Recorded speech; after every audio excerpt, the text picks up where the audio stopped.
Hi, I'm LSPI Jr., a certified lubrication specialist and oil analyst. And today, we're going to review Valvoline VR1, the #1 selling racing oil of all time. So let's get into the details. So Valvoline VR1 has been around a long time. I mean, my dad back in 1985 during his NASCAR career was actually sponsored by Valvoline. So it's been around a long time. It's still a 2050 today. It's still a conventional oil, but what's changed is the additive package. Today's Valvoline VR1 is based on the new API SP additive package, and that's good news for people that use Valvoline VR1 2050 racing oil. Let's get into the details behind that a little bit. In the old days, Valvoline VR1 2050 had a higher level of zinc, just like the label said, but it also had a higher level of detergent. In fact, it had two different detergents, both sodium and calcium. Now remember that, because that's really important as we go forward. So today's Valvoline VR1 doesn't have sodium detergent anymore, and it has less calcium detergent. And that's really the key to the performance, because the zinc, the ZDP levels are still the same in today's Valvoline VR1, but with less detergent to compete against the zinc. Today's Valvoline VR1 does a much better job of protecting flat tappet camshafts and high performance engines than it did in the past. In my experience doing engine testing, I can tell you the old higher detergent, which had about 2,000 parts per million calcium and about 500 parts per million sodium, that detergent rich package produced about 0.3 of a thousandth per lobe wear.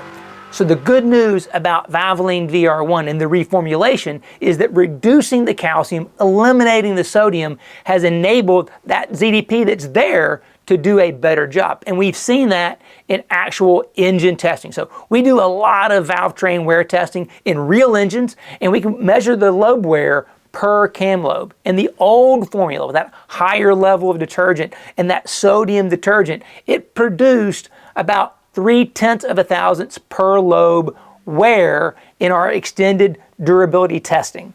Today, with that lower level of calcium and eliminating the sodium, it only has 0.1 of a thousandth. So a dramatic change, about 60% reduction in wear, just changing that detergent level while the ZDP level stayed the same. And that's the good news about Valvoline VR1. This reformulation, because that base additive package has gone away because sodium is a problem in direct injection engines. And we mentioned this in other videos before, that a higher level of calcium detergent can cause low-speed pre-ignition in modern direct injection engines. Now, Valvoline VR1 2050 doesn't belong in any daily driver, any direct injection type of engine. That's not what the point of this is.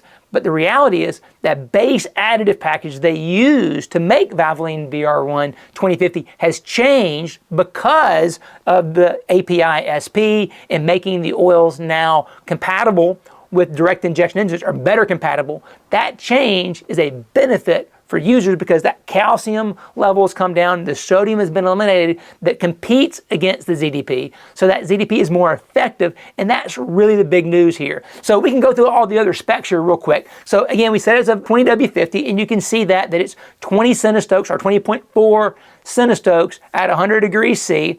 The oxidation value is 9.3. That lets us know, yep, it's a mineral-based oil. And then we go through that detergent package, 1090 on the calcium, no sodium, and 528 on the magnesium. So that's the modern detergent package, again, for low-speed pre-ignition for the API SP additive package. The zinc levels, 1,300 parts per million phosphorus, 1,475 zinc. So the phosphorus is the key part of this. That's the ZDDP. We talk about zinc, we like to say zinc, but it's really the ZDDP, that P being the phosphorus, that does all the real work in terms of anti-wear.